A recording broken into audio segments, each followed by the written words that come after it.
Mental wellbeing and stress control, building a resilient workforce पेश कर रहे हैं पवन सिंह। कॉन्टैक्ट 8141824876। नमस्ते। आज हम वर्कप्लेस पर मेंटल हेल्थ और स्ट्रेस जैसे एक बहुत ही जरूरी टॉपिक पर बात करने वाले हैं। तो चलिए देखते हैं कि आज हम क्या क्या समझने वाले हैं। सबसे पहले हम ये जानेंगे कि स्ट्रेस का ये असंतुलन आखिर है क्या। फिर देखेंगे कि कैसे अच्छी खासी मोटिवेशन भी बर्नआउट में बदल सकती है। उसके बाद हम खुद को मजबूत बनाने के कुछ तरीकों पर बात करेंगे और आखिर में एक सपोर्टिव वर्क कल्चर बनाने की क्या अहमियत है, इसे समझेंगे। तो चलिए शुरू करते हैं हमारे पहले हिस्से से, स्ट्रेस के असंतुलन को समझना। देखिए, किसी भी प्रॉब्लम को सॉल्व करने से पहले उसे ठीक से समझना बहुत जरूरी होता है ना। तो पहले ये जानते हैं कि वर्कप्लेस पर अच्छी मेंटल हेल्थ का असल में मतलब क्या है। कभी सोचा है कि काम पर बस गुजारा करना और सच में आगे बढ़ना, इन दोनों में क्या फर्क है? देखिए, सर्वाइविंग या बस गुजारा करने का मतलब शायद ये हो सकता है कि कोई बीमार नहीं है, लेकिन अंदर ही अंदर वो हर रोज स्ट्रगल कर रहा है, काम में मन नहीं लग रहा। वहीं दूसरी तरफ थ्राइविंग या फलना फूलना तब होता है जब हम रोजमर्रा के स्ट्रेस से आराम से निपट लेते हैं, अपने काम में प्रोडक्टिव महसूस करते हैं और टीम के लिए एक वैल्यू ऐड करते हैं। तो ये बात गाढ़ बांध लेनी चाहिए कि अच्छी मेंटल हेल्थ का मतलब सिर्फ बीमारी का ना होना नहीं है। और स्ट्रेस का पूरा खेल जानते हैं, एक बहुत ही सिंपल से इक्वेशन पर टिका है। स्ट्रेस तब होता है जब डिमांड्स यानी कि हम पर जो दबाव हैं वो हमारी कोपिंग एबिलिटी यानी कि उनसे निपटने की हमारी क्षमता से ज्यादा हो जाते हैं। ये बहुत पावरफुल आइडिया है क्योंकि ये बताता है कि स्ट्रेस सिर्फ बाहर के प्रेशर की वजह से नहीं बल्कि हमारे अंदरूनी रिसोर्सेज की कमी की वजह से भी होता है। जरा इस तस्वीर पे नजर डालिए, ये उस इक्वेशन को एकदम जिंदा कर देती है। सोचिए, एक तराजू है, उसके एक पड़ले पर हैं डिमांड्स, जैसे कि बहुत ज्यादा काम, नौकरी की टेंशन, टीम से सपोर्ट की कमी, और दूसरे पड़ले पर हैं हमारे पास मौजूद रिसोर्सेज जिनसे हम इन सब से निपटते हैं।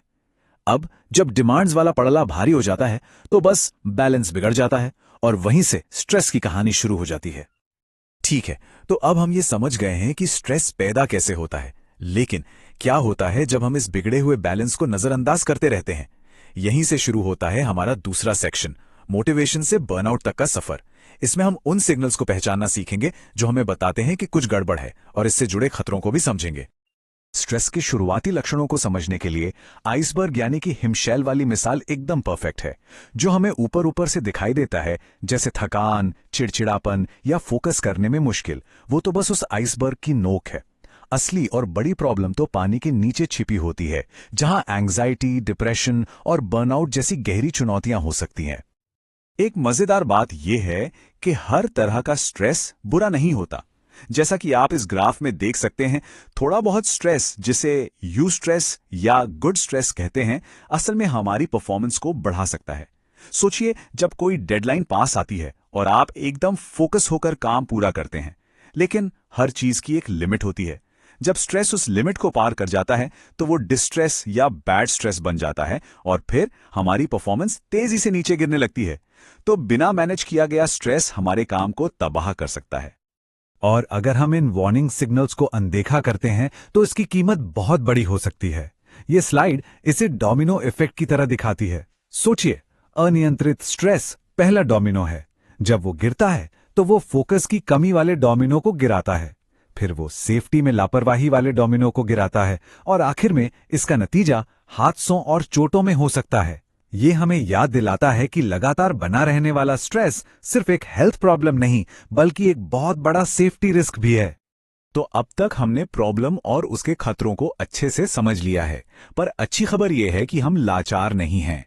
अब हम सॉल्यूशन की तरफ बढ़ते हैं। हमारा तीसरा सेक्शन है पर्सनल रेजिलियंस यानी कि अपनी मानसिक मजबूती बनाने के बारे में।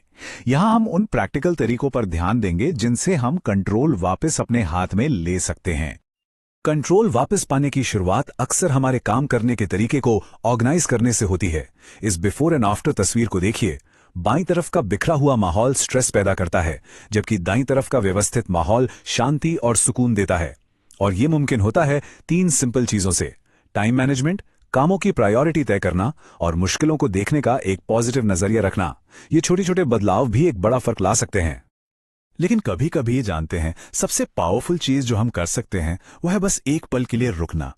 इसे कहते हैं the power of the pause. गहरी सांस लेने जैसी सिंपल एक्सरसाइज हमें फौरन शांत कर सकती हैं।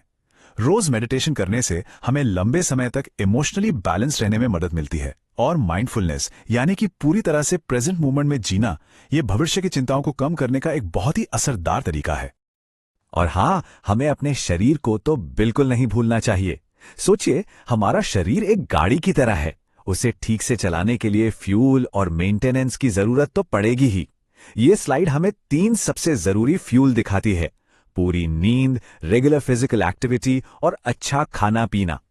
नींद हमारे दिमाग को रिपेयर करती है, एक्सरसाइज स्ट्रेस हार्मोन्स को कम करती है और सही खाना हमें मेंटली शार्प रहने की एनर्जी देता है। पर्सनल स्ट्रैटेजीज बहुत पावरफुल होती हैं, लेकिन वो कहानी का सिर्फ एक हिस्सा है।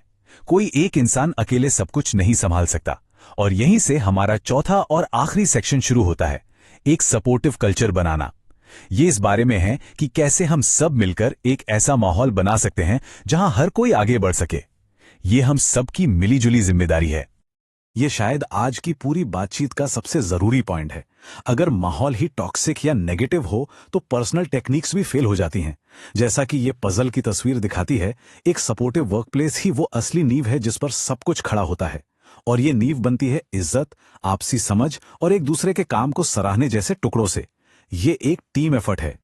और ये पार्टनरशिप, ये साझेदारी दोनों तरफ से होती है। एक तरफ एम्प्लॉयर या कंपनी की जिम्मेदारी है कि वो एक सेफ माहौल दे, मेंटल हेल्थ पर खुलकर बात करे और मदद के लिए जरूरी रिसोर्सेज दे। वहीं दूसरी तरफ एम्प्लॉयज की भी जिम्मेदारी है कि वो अपना ख्याल रखें, जरूरत पड़ने पर मदद मांगे और जो भी सुविधाएं मौजूद हैं उनका इस्तेमाल करें। और इन सब में एक बहुत बड़ी रुकावट है स्टिग्मा, यानी मेंटल हेल्थ के बारे में बात करने की झिझक। याद रखिए, जागरूकता ही बचाव है। रेगुलर ट्रेनिंग देना, मदद मांगने को नॉर्मल बनाना और मेंटल हेल्थ पर बात करने के लिए सबको एक जैसी भाषा देना, ये सब बहुत जरूरी है। जब हम इन टॉपिक्स पर अंधेरे में नहीं बल्कि रोशनी में बात कर पाएंगे, तभी हम असली सॉल्यूशन ढूंढ सकते हैं। तो आज हमने बहुत कुछ समझा, स्ट्रेस को पहचानने से लेकर उसे मैनेज करने तक। अब मैं इस चर्चा को एक सवाल के साथ खत्म करना चाहता हूं। अपनी मेंटल मजबूती बनाने के लिए वो पहला छोटा सा कदम क्या हो सकता है जो आज ही उठाया जा सकता है? आखिर में बस ये याद रखना है कि मेंटल वेलबींग कोई लग्जरी नहीं है। ये हमारी टीम और हमारे ऑर्गेनाइजेशन की हेल्थ, सेफ्टी और कामयाबी का इंजन है। आज का सबसे बड़ा टेक अवे यही है, स्ट्रेस को जल्दी कंट्रोल करना एक ऐसा मजबूत वर्कफोर्स बनाता है जो किसी भी चुनौती का सामना करने के लिए तैयार रहता है। ये सिर्फ बेहतर काम करने का तरीका नहीं, बल्कि एक बेहतर भविष्य बनाने का रास्ता है। सुनने के लिए धन्यवाद।